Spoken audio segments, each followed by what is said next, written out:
நாளைக்கு என்ன பிடிக்குன்னு பார்த்தலாம். விஜய் காவேரியோட நல்ல மனசுக்கு கேஷ்யூ குட்டிக்கு எதுவுமே ஆகக்கூடாது. கேஷ்யூ குட்டி ஹெல்த்தியாகவும் க்ரோத் நல்லபடியாகவும் இருக்கணும்னு நினைக்கிற விகா ஃபேன்ஸ் கண்டிப்பாக நம்ம வீடியோக்கு லைக் பண்ணிக்கோங்க. காலையிலேருந்தே விஜய் ரொம்ப டென்ஷனில் இருப்பார்.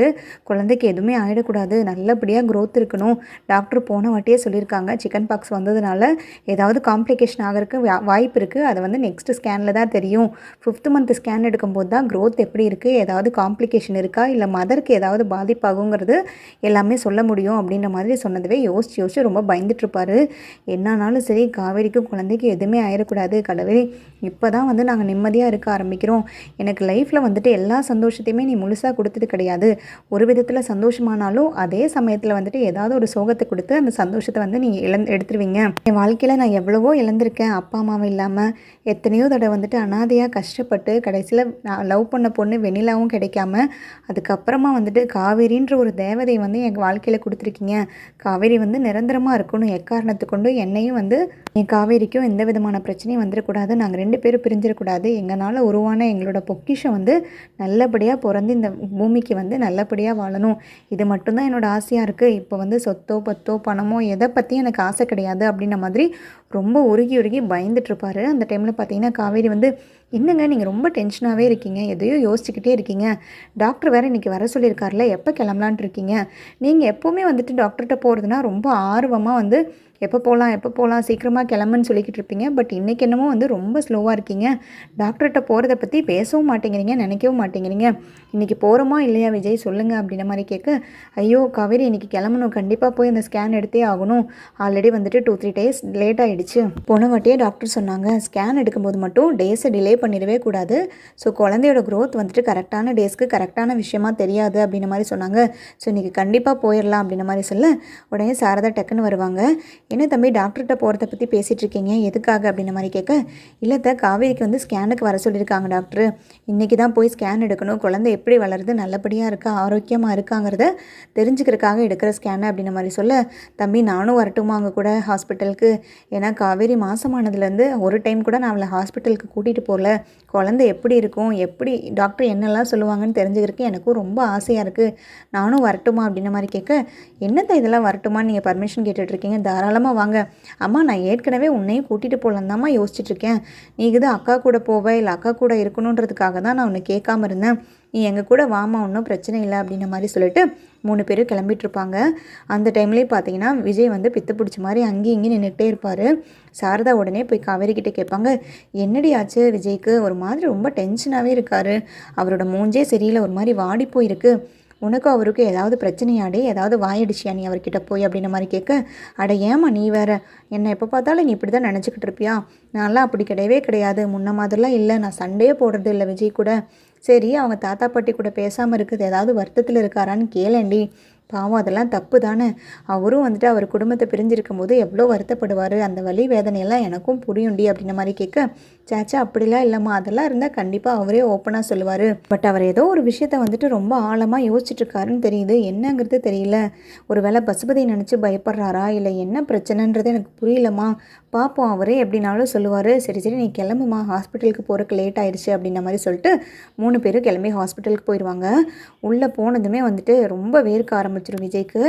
ஏங்க விஜய் இவ்வளோ டென்ஷனாக இருக்கீங்க, உங்களுக்கு முகமெல்லாம் வேர்க்குது, இது மாதிரி வேர்த்து நான் பார்த்ததே கிடையாது, ஏன் இப்படி இருக்கீங்க அப்படின்ற மாதிரி கேட்க, அதெல்லாம் ஒன்றும் இல்லை காவேரி, நான் போய் அப்பாயின்மெண்ட் போட்டு வந்துடுறேன் அப்படின்ற மாதிரி சொல்லிட்டு உடனே அப்பாயின்மெண்ட் போடுற இடத்துல கேட்பாங்க, கொஞ்சம் சீக்கிரமாக வந்துட்டு அலோவ் பண்ண முடியுமா, ஆல்ரெடி வந்து நாங்கள் லேட்டாக தான் வந்திருக்கோம், 2 டேஸ் லேட் ஆகிடுச்சு அப்படின்ற மாதிரி கேட்க, இல்லை சார் ஏற்கனவே நிறைய பேர் டோக்கன் போட்டிருக்காங்க, நீங்கள் 27வது டோக்கன் தான், கொஞ்சம் வெயிட் பண்ணி தான் ஆகணும், எப்படின்னு 2-3 ஹவர்ஸ் ஆயிரும் அப்படின்ற மாதிரி சொல்ல, உடனே ரொம்ப டென்ஷனாக இருப்பார். கொஞ்சம் ப்ளீஸ் டாக்டர்கிட்டையாவது பேசி சீக்கிரமாக பார்க்க சொல்லுங்கள், போன வாட்டி ஸ்கேன்லேயே வந்துட்டு காம்ப்ளிகேஷன் ஏதாவது இருக்குன்னு சொன்னாங்க, அந்த பயத்திலே தான் நான் இருக்கேன். இஃப் யூ டோன்ட் மைண்ட் நீங்கள் டாக்டர்கிட்ட பர்சனலாக பேசி எனக்காக சீக்கிரமாக அப்பாயின்மெண்ட் புஷ் பண்ண முடியுமா, காவேரி பேஷண்ட்டை வந்துட்டு சீக்கிரமாக பார்க்குறக்கு அலோவ் பண்ண முடியுமா ப்ளீஸ் சிஸ்டர் அப்படின்ற மாதிரி கேட்க, சரி சார் நான் பேசிவிட்டு டாக்டர்கிட்ட கேட்டுட்டு பர்மிஷன் கேட்டுட்டு உங்களை கூப்பிட்றேன், நீங்கள் இங்கேயே எதுக்கும் வெயிட் பண்ணுங்கள் அப்படின்ற மாதிரி சொல்லுவாங்க. உடனே போயிட்டு காவேரி கொஞ்சம் லேட் ஆகும் போல இருக்குது, நம்ம வந்ததும் லேட்டு, ஏற்கனவே நிறைய பேஷண்ட்ஸ் இருக்காங்களாம்மா, 27வது டோக்கன் தான் கொடுத்துருக்காங்க, நான் இதுக்கும் கொஞ்சம் ரெக்வஸ்ட் பண்ணி கேட்டிருக்கேன், முன்னாடியே அலோவ் பண்ணால் பண்ணுவாங்க, இல்லைனா நம்ம உட்காந்து வெயிட் பண்ணி மத்தியானத்துக்கு மேலே பார்க்குற மாதிரி தான் இருக்கும் அப்படின்ற மாதிரி சொல்லிட்டு விஜய் வெயிட் பண்ணிகிட்ருப்பார். விஜய்க்கு ஒரே ஞாபகம் டாக்டர் போன வாட்டி சொன்னது மட்டும்தான் இருக்கும். நெக்ஸ்ட்டு ஸ்கேனில் வந்துட்டு காவேரியோட ஸ்கேன் பார்த்துட்டு தான் என்னால் எதுனாலும் சொல்ல முடியும். குழந்தை நல்லபடியாக இருக்கா இல்லையாங்கிறது அதவே வந்துட்டு ரிப்பீட் பண்ணி அவர் மைண்டில் போய்கிட்டே இருக்கும். ரொம்ப ஸ்ட்ரெஸ் ஆகிருப்பார். அந்த டைமில் பார்த்தீங்கன்னா சிஸ்டர் கூப்பிடுவாங்க. சார் விஜய் சார் இங்கே வாங்க, நெக்ஸ்ட்டு 2 பேர் போனதுக்கப்புறம் நீங்கள் போகலாம், டாக்டர் வந்துட்டு உங்களை வர சொல்லிட்டாங்க அப்படின்னோன்னா, அப்பாடா சீக்கிரமாக போய் பார்த்து டாக்டர் வாயால் என்ன சொல்கிறாங்கங்கிறது கேட்டால் தான் எனக்கு போன உயிர் திரும்பியே வரும் அப்படின்ற மாதிரி யோசிச்சுட்டு உட்காந்துருப்பாரு. அந்த டைமில் பார்த்தீங்கன்னா கரெக்டாக காவேரி கூப்பிட்டு ஸ்கேனும் வந்து எடுத்துருவாங்க. ஸ்கேன் எடுத்து முடிச்சதும் ஒரு 10 மினிட்ஸ் வெயிட் பண்ணுங்கள், ஸ்கேன் ரிப்போர்ட்டை பார்த்துட்டு ரிவ்யூ பண்ணிவிட்டு டாக்டர் உங்களை கூப்பிடுவாங்க அப்படின்ற மாதிரி சொல்லி சிஸ்டர் வந்து அனுப்பி விட்ருவாங்க. உடனே வந்துட்டு ஜாலியாக ஓடி வருவாங்க காவேரி.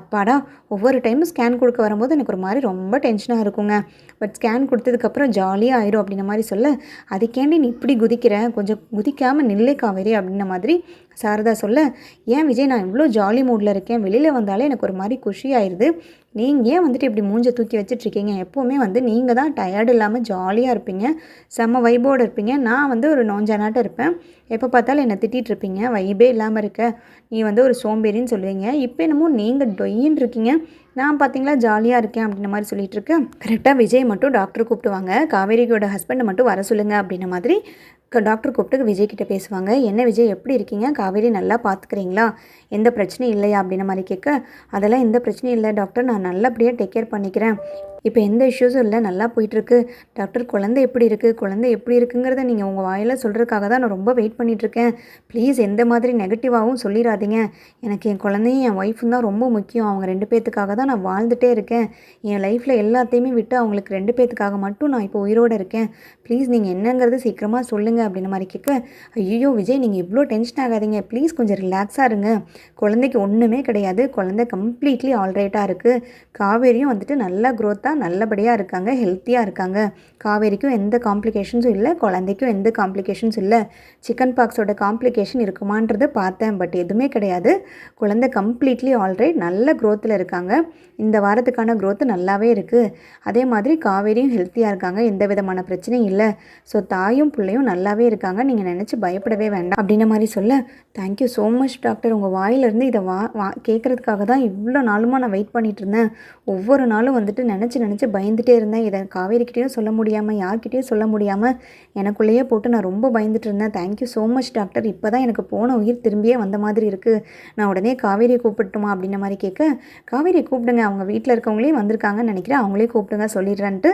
உடனே வந்துட்டு எல்லாருக்கிட்டையுமே சொல்லுவாங்க. காவேரியோட குழந்தை வந்து எந்த விதமான பிரச்சனையும் இல்லாமல் ஹெல்த்தியாக இருக்குது, க்ரோத்து நல்லா இருக்குது, குழந்தையும் சரி தாயும் சரி நல்லபடியாக இருக்காங்க, காவேரியை நல்லா டேக் கேர் பண்ணி நல்லபடியாக பார்த்துக்கிட்டிங்கன்னா ஹெல்த்தியான ஃபுட்டு கொடுத்தீங்கன்னா அதுவே போதும் அப்படின்ற மாதிரி சொல்லிவிட்டு அனுப்பி விட்ருவாங்க. அதுக்கப்புறம் வந்துட்டு விஜய் திரும்பியும் போய் டாக்டர்கிட்ட கேட்பார், டாக்டர் நீங்கள் எதுவுமே வந்துட்டு என்கிட்ட ஹைட் பண்ணல, எதுவும் மறைக்காமல் தானே சொல்கிறீங்க, காவேரியும் குழந்தையும் ஹெல்த்தியாக இருக்காங்களே, எந்த விதமான பிரச்சனையும் காம்ப்ளிகேஷனும் இல்லை டாக்டர் அப்படின்ற மாதிரி கேட்க, ஏன் விஜய் நீங்கள் இவ்வளோ டென்ஷன் ஆகுறீங்க, அதெல்லாம் எதுவுமே கிடையாது, குழந்தையும் நல்லா இருக்காங்க, அதே மாதிரி தாயும் நல்லா இருக்காங்க, பட் ஒரே ஒரு விஷயம், டெலிவரி அப்போ ஏதாவது காம்ப்ளிகேஷன் வருதான்னு மட்டும் பார்த்துக்கலாம், ஏன்னா சிக்கன் பாக்ஸோட காம்ப்ளிகேஷன் மேபி டெலிவரி டைமில் நம்மளுக்கு தெரியலாம், ஹோப்ஃபுல்லி எதுவுமே இருக்காது, 99% எதுவுமே இருக்காது, அந்த 1% வந்துட்டு நம்ம லேபார் டைமில் தான் தெரியும், பட் டோன்ட் வரி எதுவுமே இருக்காது, ஐ எம் ஷோர் அப்படின்ற மாதிரி சொல்ல ரொம்ப சந்தோஷப்பட்டு போவார். பட் அந்த 1% வந்து டவுட்டாக இருக்குது அப்படின்னு சொன்னதை நினச்சிட்டு கொஞ்சம் லைட்டாக வருத்தப்படுவார், பட் எதுவுமே இருக்காது, கடவுள் நம்ம கூட இருக்காரு அப்படின்ற மாதிரி சந்தோஷத்தில் வீட்டுக்கு எல்லாருமே கிளம்பி போவாங்க. காவேரி பார்த்துக்கிட்டே போவார். காவேரிக்கு உடனே ஃபோர்ஹெட்டில் வந்துட்டு கிஸ் பண்ணுவார் வண்டியில் போகும்போது. எனக்கு ரொம்ப ஹாப்பியாக இருக்குது காவேரி, நம்ம குழந்தை நல்லபடியாக வந்தால் எனக்கு அதுவே போதும், எந்த காம்ப்ளிகேஷனும் இல்லாமல் நீயும் குழந்தையும் வந்து நல்லபடியாக டெலிவரி ஆகி வந்தீங்கன்னா எனக்கு அதுவே பெரிய விஷயம், இப்போதைக்கு என் மைண்டில் இருக்கிறது அது மட்டும்தான், வேறு எதை பற்றியும் நான் யோசிக்கிறது இல்லை காவேரி அப்படின்ற மாதிரி சொல்லிவிட்டு I love you so much காவேரின்னு சொல்லி ஃபோர்ஹெட்டில் வந்து கிஸ் பண்ணுவார்.